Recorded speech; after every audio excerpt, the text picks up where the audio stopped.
Eu tô com os documentos aqui, Moraes pediu, assim que eu falei aquele dia, eu falei no dia 30/7, no programa do Alan, né? No dia 30/7 eu falei ao vivo no programa do Alan, quando foi aplicada a Magnitsky, e no dia posterior, 31/7, Moraes já pediu minha prisão.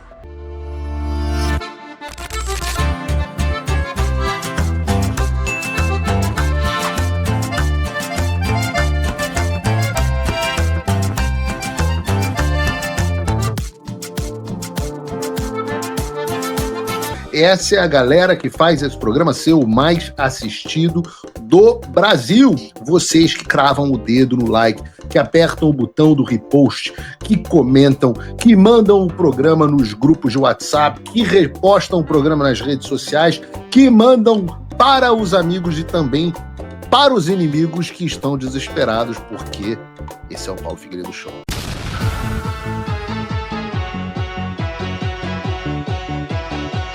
Eu diria que o Brasil passou a ter uma preocupação com a sua figura. Então eu começo esse bate-papo perguntando a você se você está bem. Sim, graças a Deus estou bem. Como eu já venho falado há muito tempo, tudo isso é previsível, eu já esperava, então não foi nenhuma novidade para mim. A gente até fica um pouco ansioso quando chega no caso aqui o Carabinieri, mas tudo conduzido na plena calma, na tranquilidade. É previsto, não tem. O rito a gente não consegue escapar. Na verdade, o rito correto da Itália, não o rito virtual, o rito do Alexandre de Moraes, né? Explica pra gente, então, esse rito da tua perspectiva, o que aconteceu, que horas eram aí na Itália, o que você estava fazendo, a polícia bateu na porta, explica pra gente como é que foi essa linha do tempo de acontecimento. Bom, eu estava aqui na minha casa, era por volta de 4 horas da tarde, tocou o interfone, eram 3 carabinieri, né? Carabinieri seria a polícia militar do Brasil, que aqui na Itália é chamada de carabinieri, pedindo para falar comigo, porque eles tinham um ofício para me entregar. Abri a porta, eles subiram, me troquei e falaram que tinha que ser conduzido e com eles na central dos carabinieres para ser notificado de um procedimento vindo do Brasil. Lá eu fui identificado, pediram meus passaportes, tanto brasileiro como italiano, a minha identidade, fui para a delegacia, né? Para a central dos carabinieres, e lá... Até esse momento, Talhaferro, até esse momento você não sabia se seria preso, se não seria preso, o que aconteceria, ou já sabia? Eles foram cordiais com você? Como é que foi o processo? Não, foram excelentes, foram cordiais, normal na viatura, sem qualquer tipo de constrangimento, fomos conversando, batendo papo, falaram para mim que tinha algo do Brasil, que eles também não sabiam, tá? E era o cumprimento de uma decisão da corte de Catanzaro. E falaram que eu voltaria para casa, para eu ficar despreocupado, tudo, que era só para eu ser notificado e mais nada, identificado, na verdade. Inclusive na própria unidade dos carabinieres, foi assim tratado muito melhor que em diversos locais do próprio Brasil. Então você foi levado, chegou na, digamos assim, uma central do Carabinieri, vou chamar aqui como se fosse um batalhão da PM, chegou lá e quem que te encontrou, o que disse a você? Eu fui já daqui da minha residência acompanhado de 2 carabinieres e o capo que fala, né, que é o chefe deles, ele é o chefe da região, né? Chegando lá, né, eles me levaram para pro primeiro piso lá. Passei, aí eu conversei com um outro carabinieri, que é o que faz a identificação civil, né? Foto, documentos. Isso foi encaminhado, inclusive, para Roma. A Roma tem centraliza esses dados. E depois disso, só fui cientificado e pronto, mais nada. Quanto tempo durou o procedimento como um todo? Demorou, Figueiredo, justamente porque o sistema da polícia italiana de identificação estava apresentando diversos problemas. Então, esse procedimento levou mais de 1 hora para ser feito, só a colheita de informações. Mas o ato de notificação foi super rápido. E você teve, durante esse momento, você teve algum medo de ser preso, de ser ali, ter um destino similar ao da Carla Zambelli? No fundo, é impossível dizer que você não fica apreensivo, você fica com medo. Mas eu já estava preparado, Figueiredo. Eu já estou preparado para isso, entendeu? Inclusive me questionaram, por que você entregou os 2 passaportes? Por que você não guardou um para ir para os Estados Unidos? É porque justamente eu tô agindo de boa fé, diferente do cidadão lá que tá no Brasil. Eu não tenho o que esconder, eu não tô fazendo nada de errado, entendeu?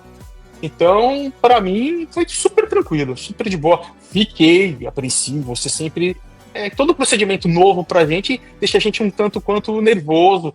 Mas eles conversaram, riam de boa, chegaram até a me consultar na internet, porque ninguém tinha noção. Na verdade, na Itália, que muitos não sabem o que está acontecendo.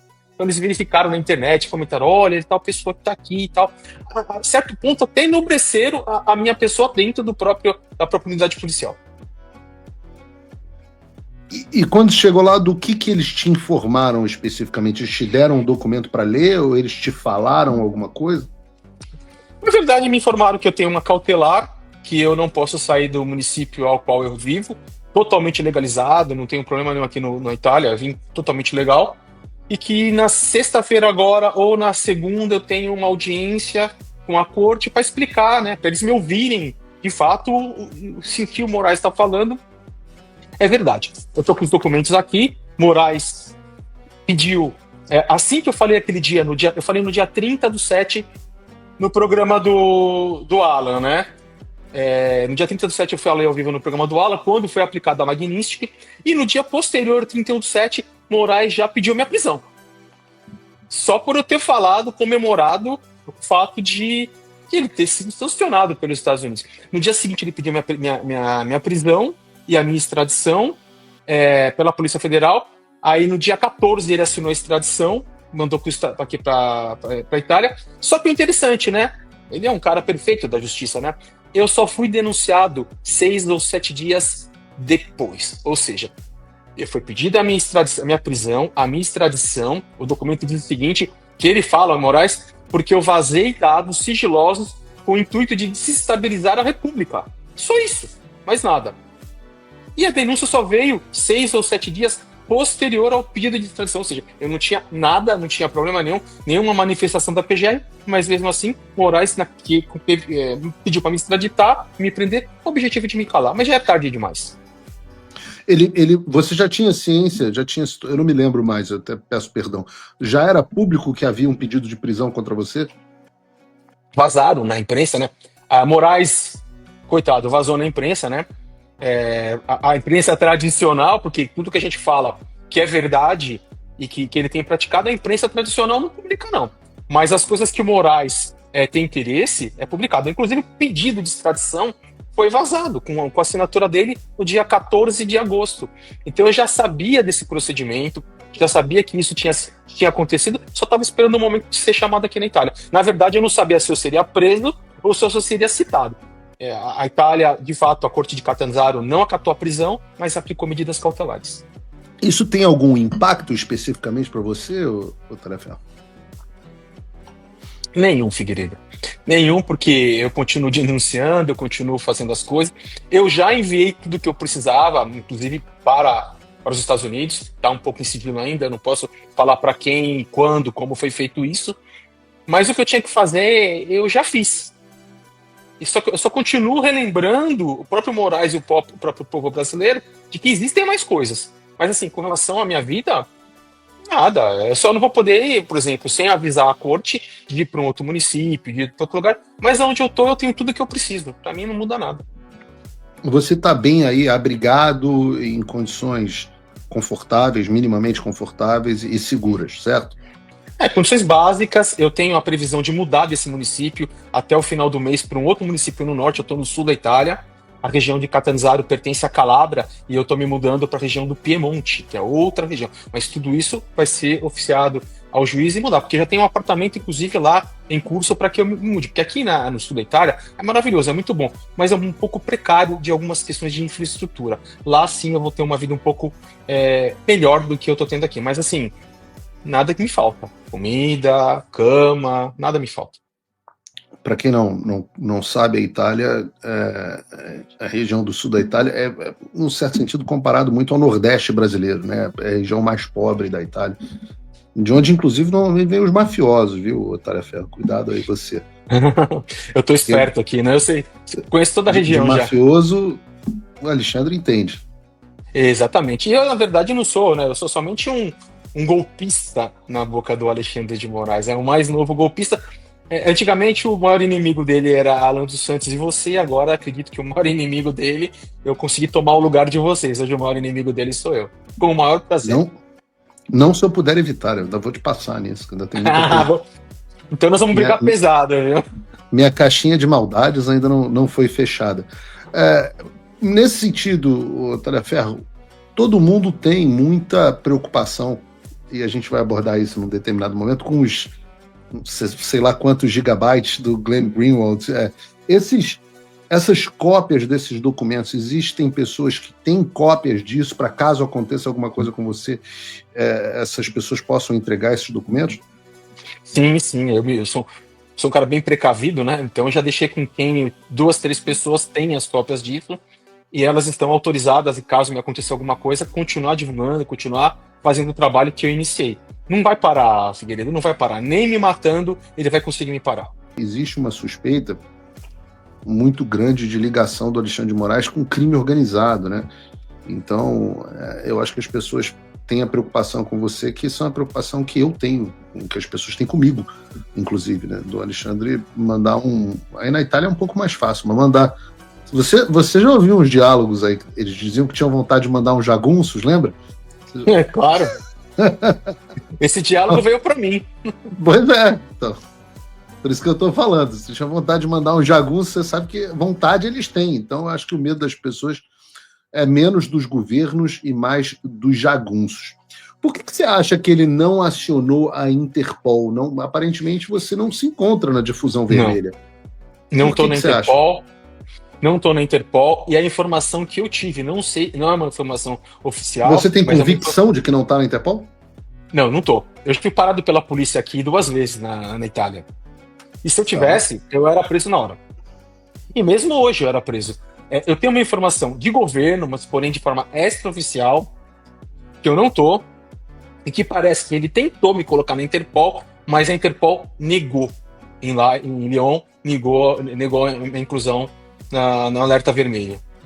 Você tem essa informação? Tenho essa informação extraoficial de uma pessoa do governo que falou, olha, aconteceu isso. Isso é muito sério, porque no caso da inclusão da Carla Zambelli na lista da Interpol, ela aconteceu imediatamente antes, coisa de uma semana, talvez, antes do Alexandre de Moraes ter sido sancionado pela Lei Global Magnitsky.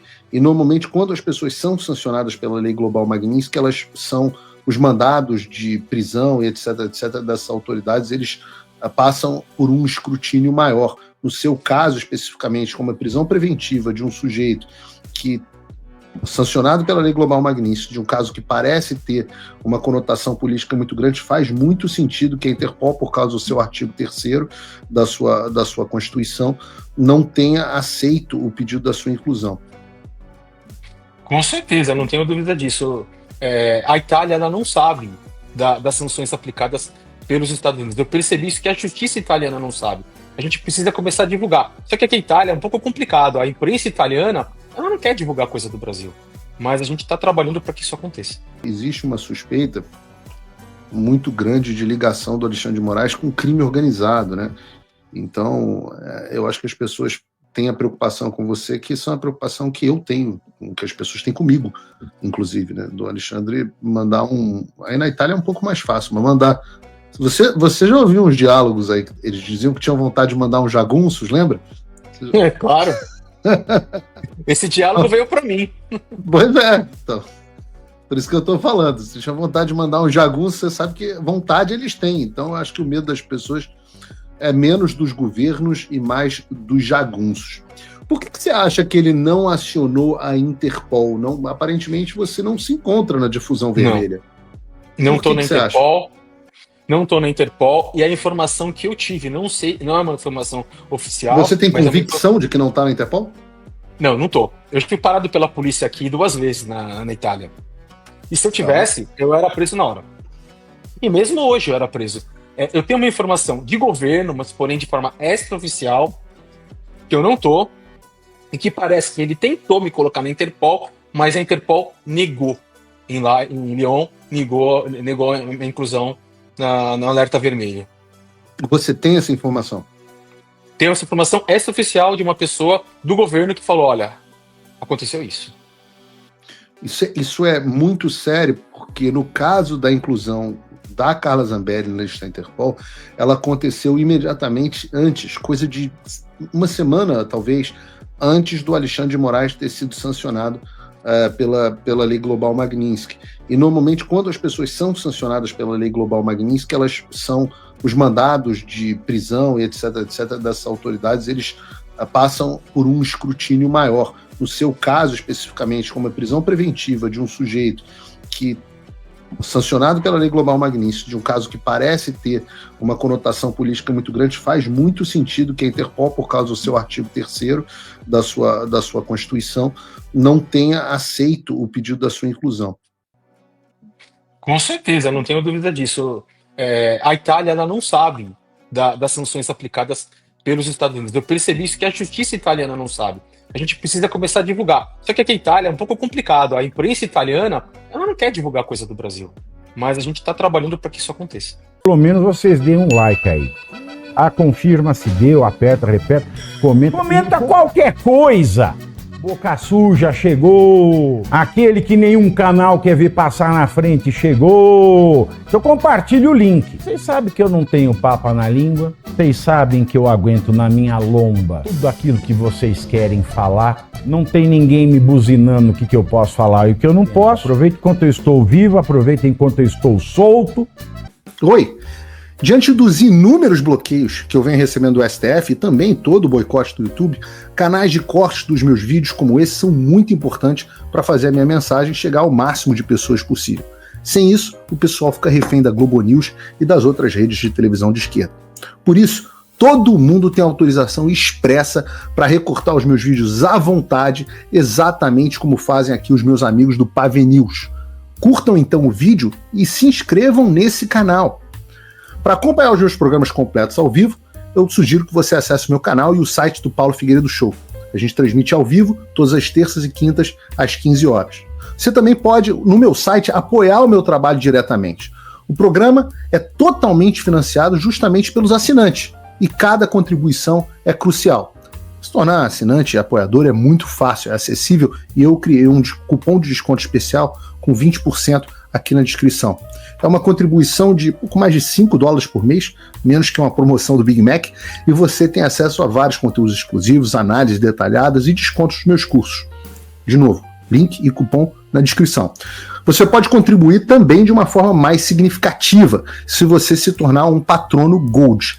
Aí, com um compromisso de $50 por mês, você se junta ao nosso grupo exclusivo de WhatsApp, participa das nossas reuniões mensais de Zoom, de encontros presenciais e tem acesso direto a mim por e-mail, e você vai poder compartilhar as suas ideias, contribuindo para um grupo de elite dedicado ao futuro do Brasil. Você imagina o impacto que você pode ter. Desde dezembro de 2022, as minhas redes sociais estão bloqueadas no Brasil, as minhas contas bancárias, ativos, todos congelados, meu passaporte cancelado, tudo por ordens do Alexandre e sem justificativa. Então, se você está procurando uma forma de ajudar e fazer a diferença para o seu país, essa é uma ótima forma. Não me deixa sozinho.